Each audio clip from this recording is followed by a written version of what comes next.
За сайн байцгаана уу.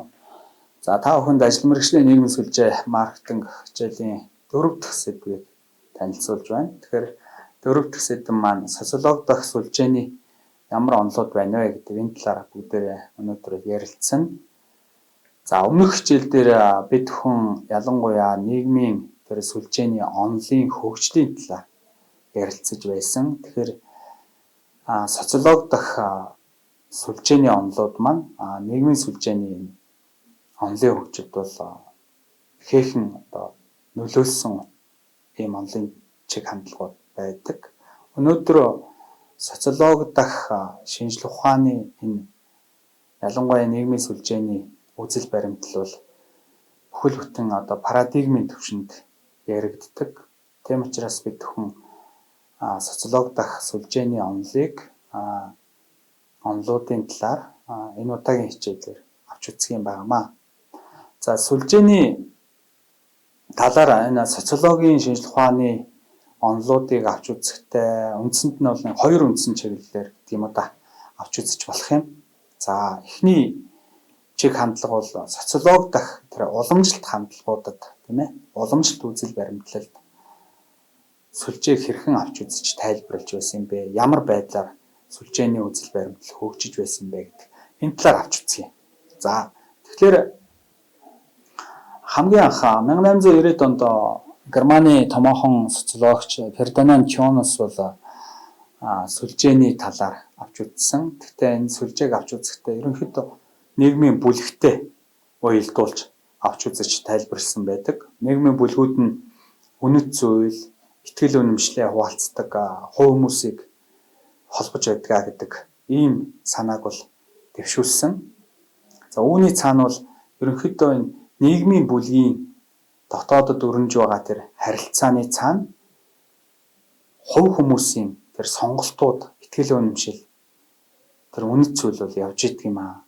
Энэ нь бол явж нийгмийн харилцаа холбоог бэхжүүлж байдаг гэсэн ийм санаа бол үндсэндээ гарч ирсэн.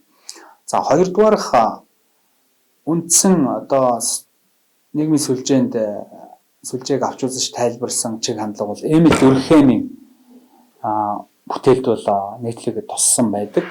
Тэгэхээр нийгмийн баримтсалтын талаар хувийнээс ангид тайлбар өгч байсан Эмиль Дюркхеймийн баримтсалтын тэр үзэл сургаалд болвол нийгмийн үзэгдлүүд нь бие даасан тийм дөрүүдийн шинж чанараар илэрхийлэгдэх боломжгүй юм бодит мөн чанартай. Өөрөөр хэлбэл нийгмийн харилцаа гэдэг бол өөрөө тийм объектив шинжтэй юм гэж үзсэн.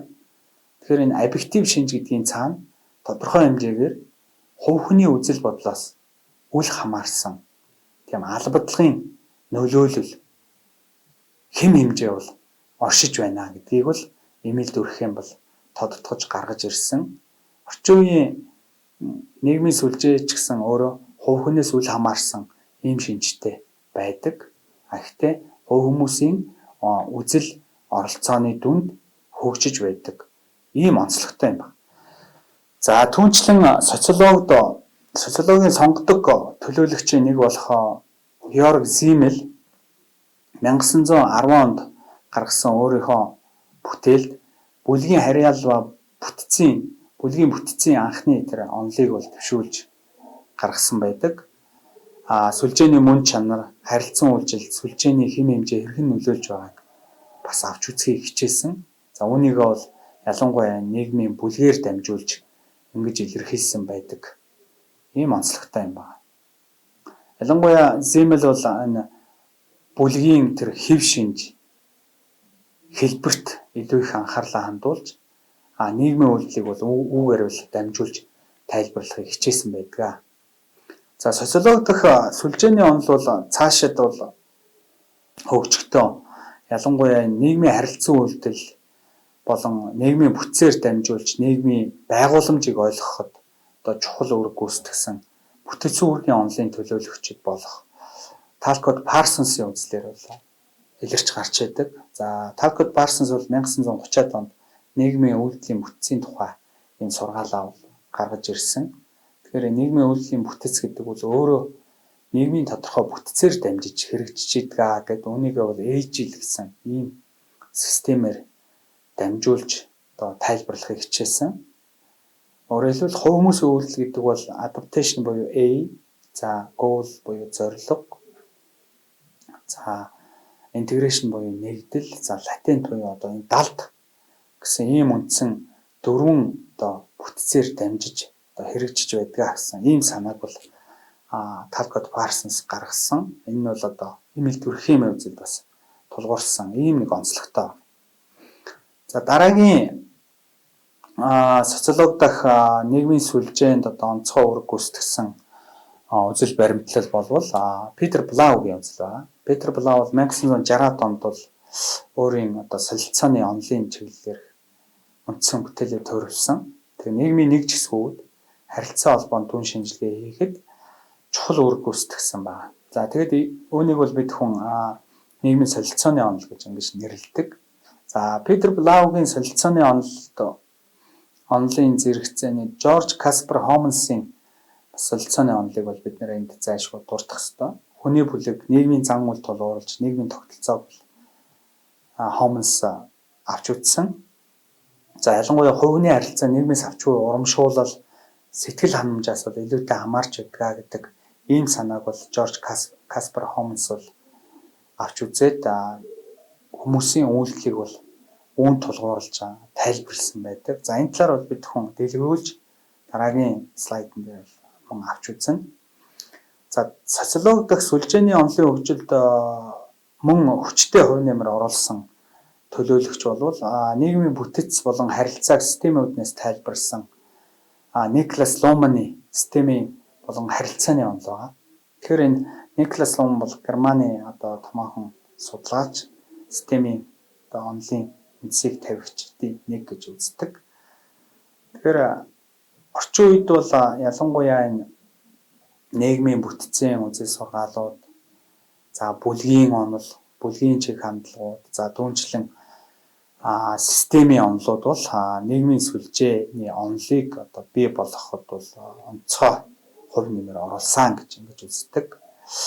За ингээд дүгнээд үзэх юм бол нийгмийн сүлжээний талаарх онол үзэл баримтлал бол орчин үеийн социологи дахь бүхэл бүтэн нэг парадигм, онолын чиг хандлага, бүхэл бүтэн одоо бүлэг онол болж хөгжсөн байгаа.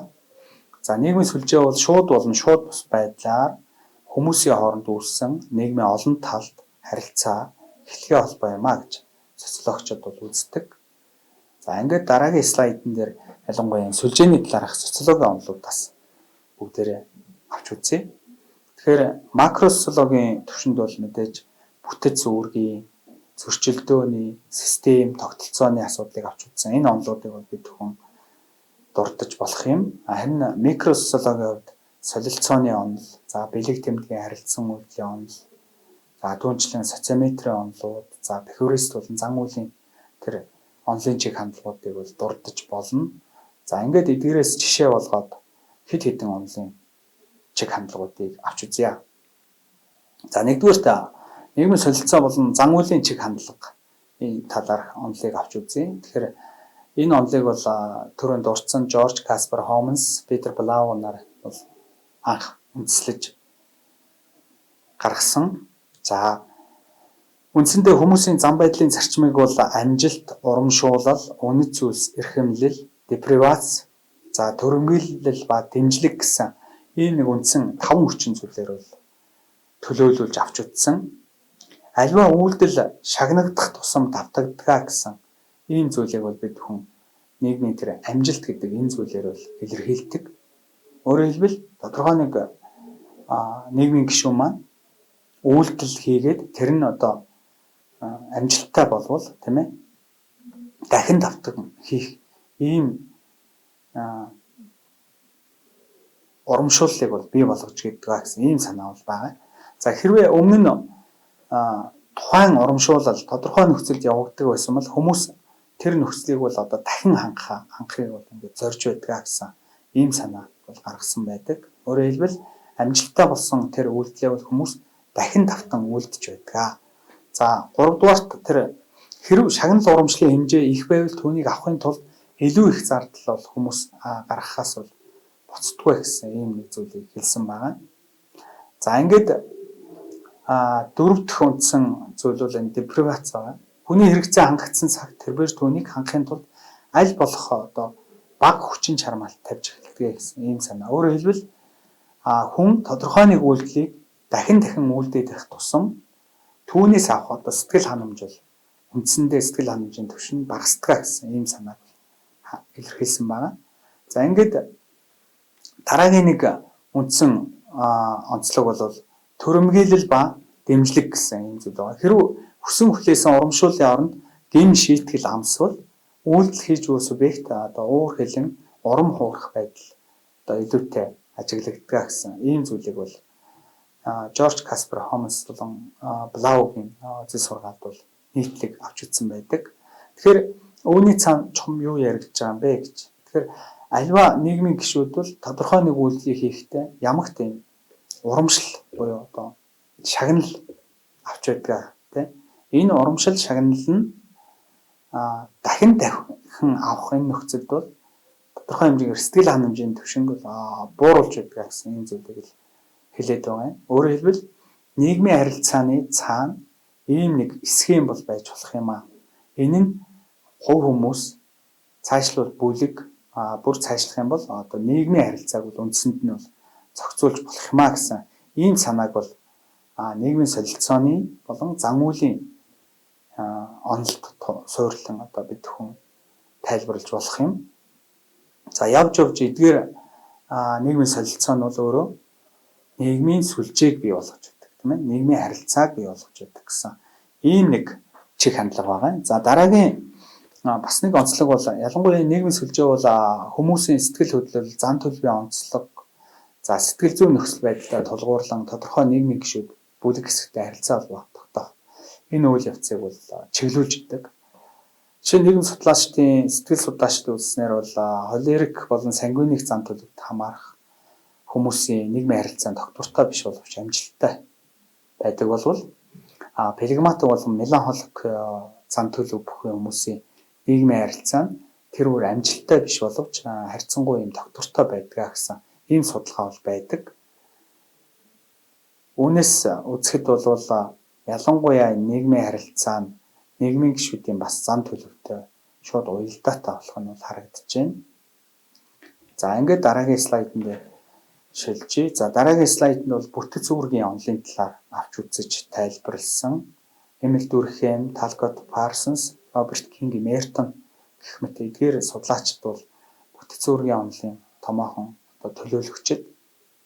За бүтэц үүргийн онолын одоо анхны суурийг бол Огюст Конт, Herbert Spencer нар бол тавьсан гэж үздэг. Өөрөөр хэлбэл нийгэм бол одоо эрдийн зүй тогтолцоороо хөгжиж байгаа объектив зүйл юм аа гэж ингэж тодорхойлсон. За анх суурийг нь тавьсан энэ хүмүүсийн үзэл сургаалыг цааш нь одоо хөгжүүлж магадгүй уран барилгыг барьсан гэж ингэж Эмил Дүрхэмийг үздэг. За Эмил Дүрхэм болвол Огюст Конт, Herbert Spencer нарын үзлийг цааш нь одоо дэлгэрүүлж хөгжүүлж ингээд 1930-аад онд бол нийгмийн үйлдэлийн бүтцийн тухай сургаалаа бол төвшүүлж гаргасан. 1930-аад онд одоо John Maynard Keynes-ийн эдийн засгийн тэр онолтой дүүцгүйц ийм онол бол Эмил Дүрхэмийн ийм үзэл сургаал, Талкот цаашлах юм бол Талкот Парсонсын үзэл сургаалтаа бол уялдаж байдаг.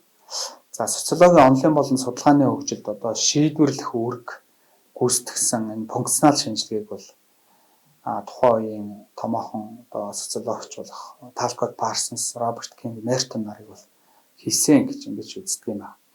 Парсонс нийгмийг систем болох талаас нь үндэслэсэн.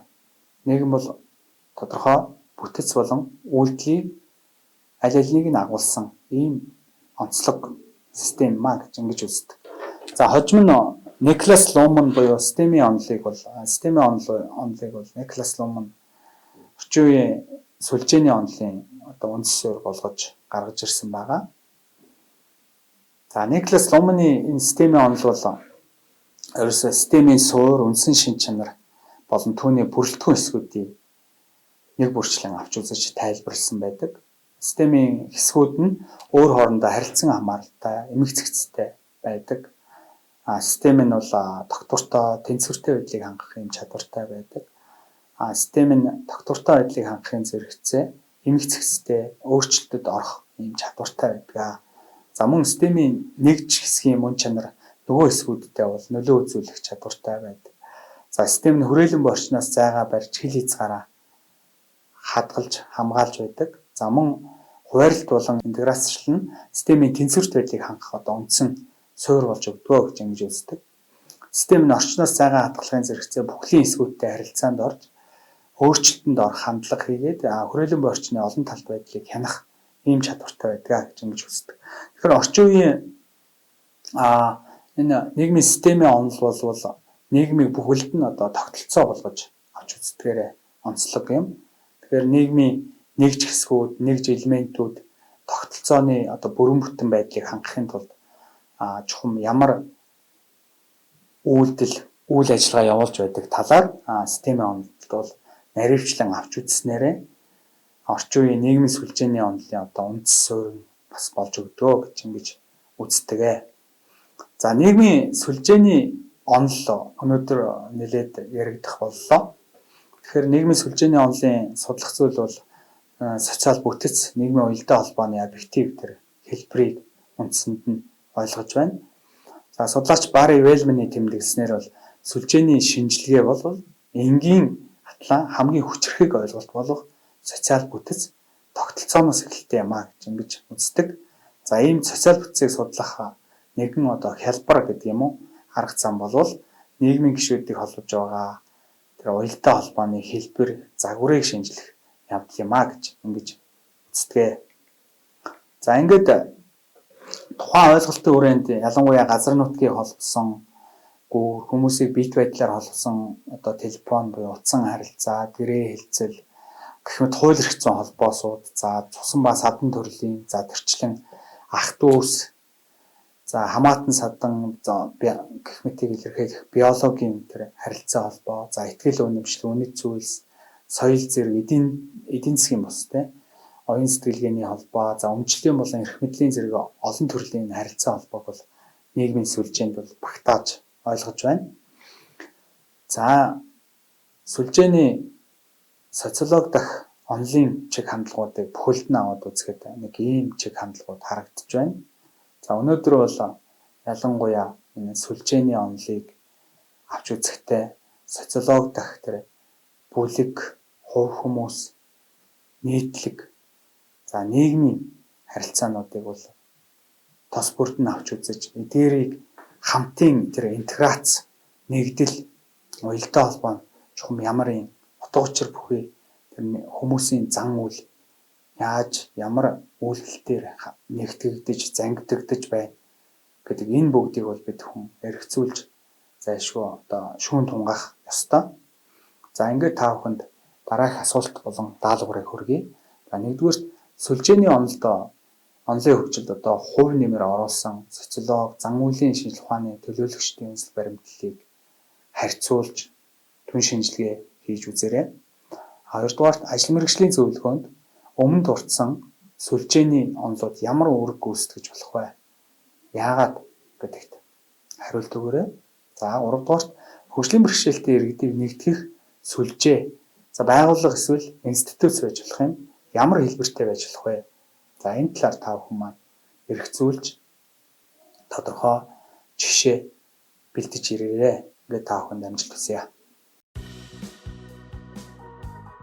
Эдгээр цуврал цахим хичээлийг холбооны бүгд найрамдах Герман улс, Австрали, бүгд найрамдах Солонгос улсын засгийн газрын санхүүжилтээр Монгол улсын хөдөлмөр нийгмийн хамгааллын яамтай хамтран Германы олон улсын хамтын ажиллагааны нийгэмлэг хэрэгжүүлж буй түншлэлд суурилсан техникийн болон мэрэгжлийн боловсрол сургалт төслийн хүрээнд Монгол улсын их сургууль ажил мэргэжил судлал магистрийн салбар дундын хөтөлбөр боловсруулан түгээж байна. Хамтран ажилласан Монголын хараа гүйчүүдийн үндэсний холбоо, түгээмэл хөгжил, бие даан амьдрах төв, сонсголын боловсрол төв болон дохионы хэлмэрч орчуулагчдын холбоо төрийн бус байгууллагад талархал илэрхийлье.